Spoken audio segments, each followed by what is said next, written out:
Welcome to my channel where we discuss everything and all things politics, especially about the 2023 presidential election. As I keep saying, the presidential election is the most important of all the elections. This is because the president of Nigeria wields enormous power which he could use for good. Unfortunately, over the years, we have elected presidents that fail to use the power for the best interest of the people. Most often they pander to corrupt establishment people who are rent seekers, and they derail from looking after the people. But in 2023, many Nigerians are hoping to elect a president that will be different from other presidents, a president that will work for Nigeria and for all Nigerians, irrespective of religion, ethnicity, or any other inhibiting background. We're talking about a president who will bring everybody to the table, not just to the sharing table, even to the production table, so that all of us, all Nigerians, will be part of the production and the sharing of the resources that God has blessed Nigeria with. Thank you for coming on board. And if you are new to my channel and you have not yet subscribed to my channel, please subscribe to my channel. Hit the subscription button, hit the notification bell. When you subscribe to my channel and hit the notification bell, anytime I have a new video, you will be among the first to know. God bless you. Now, I want us to look at what is happening to the list of the Labour Party Campaign Council and some people that were removed from it. I'm particularly concerned about General John Enenche, the Nigerian Labour Congress president and the Trade Union Congress president. And I will tell you my thinking in their being removed from the over 1,000 member list of the Campaign Council of Labour Party. Now, let me state that when I saw a few weeks ago a video released by General Enenche as a retired and a civilian now, where he said so many things about our country, how he loves our country, how the country has gone down the drain, and the need for a new Nigeria. And it was in that video that he expressed his support for Obi presidential ticket in the Labour Party. And for me, as someone who is in support of a new Nigeria, I was excited by his support for Obi ticket, because the truth of the matter is that you need as much support as you could get if you want to be president of Nigeria, especially in the 2023 presidential election, which is going to be the most competitive presidential election in Nigeria's history. So I was excited about it. And I never knew that even those who are compiling the list of members of the council, of the campaign council of Labour Party, were also excited to the level of including him in the campaign council as one of the spokespersons.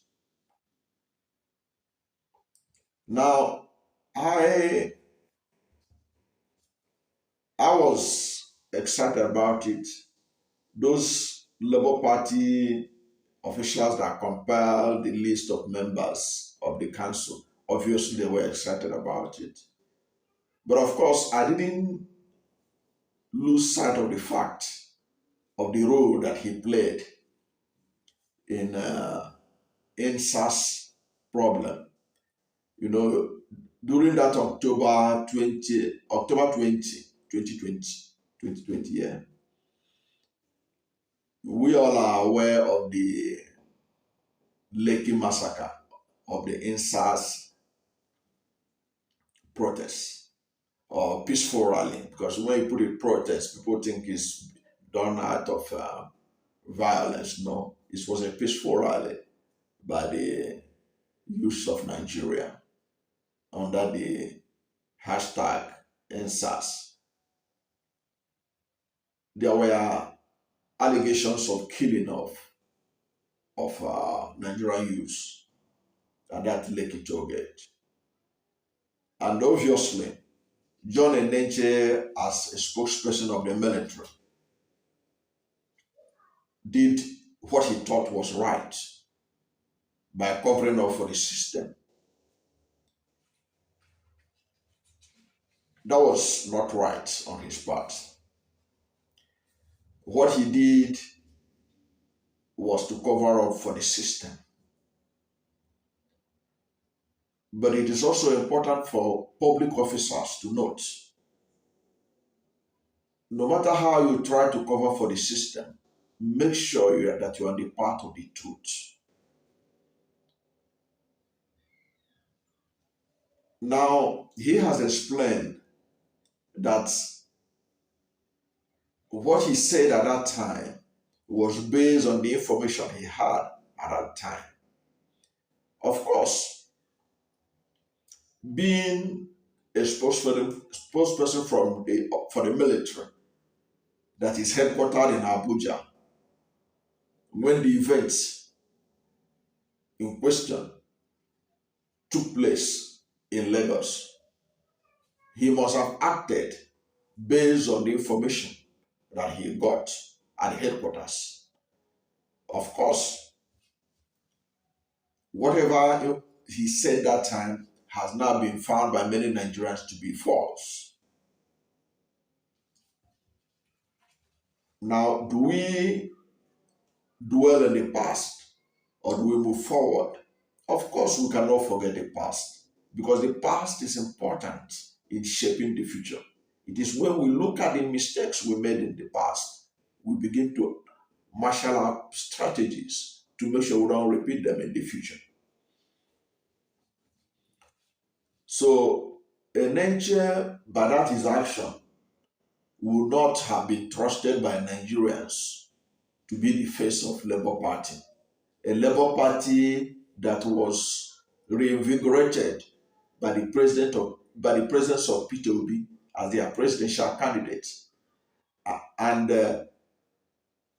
enjoying massive support from the youths who were victims of the Lekki massacre. It would have been insensitive and unconscionable for Labour Party to have gone ahead to return him after the protests by Nigerians, especially the obedient movement, who queried why he should be in the list.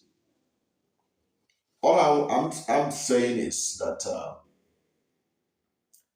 I hope that Enenche should take it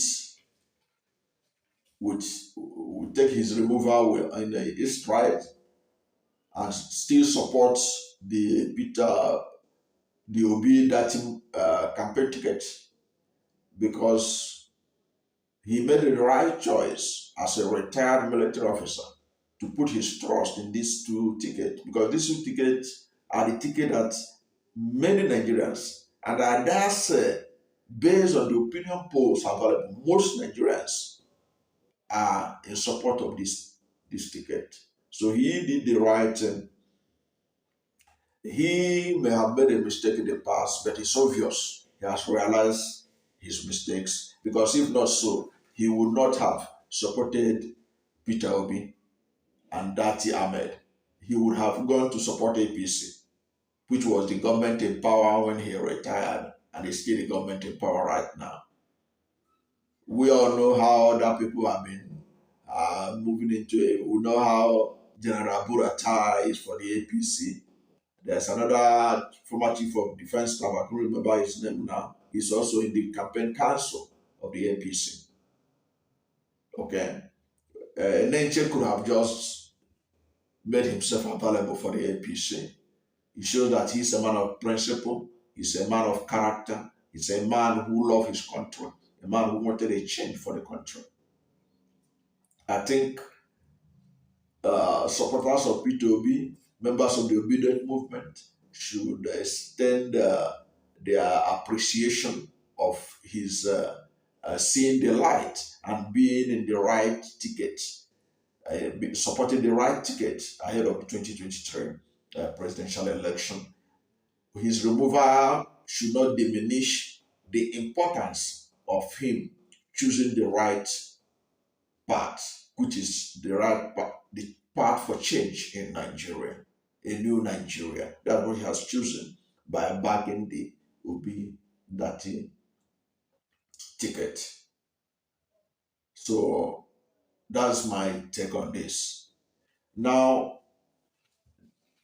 the other issue about removal of candidates, of persons from the campaign council was the removal of the presidents of Nigeria Labour Congress and Trade Union Congress from the list.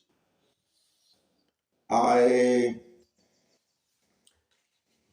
am yet to be cleared on why these people were removed, unless if they requested to be removed. Because if you have been following the news in Nigeria, you would have known or noticed that the TUC and the NLC presidents have had several engagements with the Labour Party and the presidential candidate of the Labour Party, Mr. Peter Obi, made it clear that Labour Party and the TUC have endorsed Peter Obi as their presidential candidate. They have also made it clear that Labour Party is their adopted party and that they are owners of Labour Party ab initio. So naturally, they ought to be part of the campaign. But for whatever reason that they feel that it's not necessary for them to be part of the campaign council, I think maybe there's a need for more clarity on this. Because I know there were several engagements where these two gentlemen, the Labour Party and the NLC president and the TUC president, where they talk about strategies that they are going to employ to ensure that Labour Party wins in the presidential election. They were the person that first of all reminded us that they have structures all over the country. This was at the time when people were debating whether Labour Party and P2B had the structure to pursue the 2023 presidential election. That was when Ayuba Waba and Co came out to say that they have structures all over the country, and you cannot doubt them, because in 774 local governments in Nigeria, there are labor union representatives all over. So they have control of their movement, the labor movement in Nigeria. At the snap of a finger, they can be able to order a strike to take place immediately, and the whole country will be shut down. So it was enough evidence that Labor Union of Nigeria, NLC and TUC, they have structures that Labour Party can use. And that is one of the things that has given strength to the Labour Party, knowing that NLC and TUC are all over the place. And these two presidents of the unions made it clear that they are for Peter Obi and they are there for Labour Party. So why are they being removed? Perhaps we need more explanation on this. But all the same, if their removal does not affect the campaign, no, far and good. I also want to find out if it's not legal for Labour official to endorse to be part of a campaign in an election. I don't know, but if they can own Labour Party, they should be able to campaign for Labour Party. So for whatever reason, as long as NLC and TUC have already made up their mind that Labour is the adopted party, I think Nigerians shouldn't worry much about it, especially those who support Obi Dati ticket. But it is important to clarify why their names were being removed. Okay? It is important that that is done so that it doesn't send mixed messages to Nigerians. Because when you say that their names are being removed, are you saying that they are trying, they no longer support Labour Party or what? Because they say they are the owners of Labour Party. So whatever may be the case, I think the important thing is that the alliance or the relationship between Labour Party and the trade unions should be encouraged, because Labour have suffered under APC and PDP. Yes, the minimum wage that Labour were paid under PDP and under APC could not take anybody home. The take-home pay couldn't take anybody home. So I have no doubt in my mind that the presidents of TUC and the NLC, being reasonable men, they will not support presidential candidates of APC or PDP that have been part of the system that rendered the minimum wage of Nigerian workers almost worthless. As you and I know, right now, the minimum wage of Nigeria cannot even buy a bag of rice. So why would NLC or TUC back APC presidential candidates? It means they will not. It means they are not standing for the interests of Nigerian workers. I think, whatever may be the reason, I have absolute confidence that Labour Party and the NLC and TUC, they are all in sync, because even the agenda, the manifesto of the Labour Party, and everything that Obi is bringing on board, he did it in consultation with them. So whatever you see Peter Obi said he will do, he has consulted widely with the owners of the party, who are the labor unions in Nigeria. And I think they will be able to deliver Peter Obi to be the next president of Nigeria, because they have the largest structure of any organization in Nigeria. The labor unions of Nigeria have the best structures you can ever think of anywhere in Nigeria. So that's the way I see it. And thank you for watching this to the end. And if you are new to my channel and you have not yet subscribed to my channel, Please subscribe to my channel, hit the subscription button, hit the notification bell. When you subscribe to my channel and hit the notification bell, anytime I have a new video, you will be among the first to know. God bless you.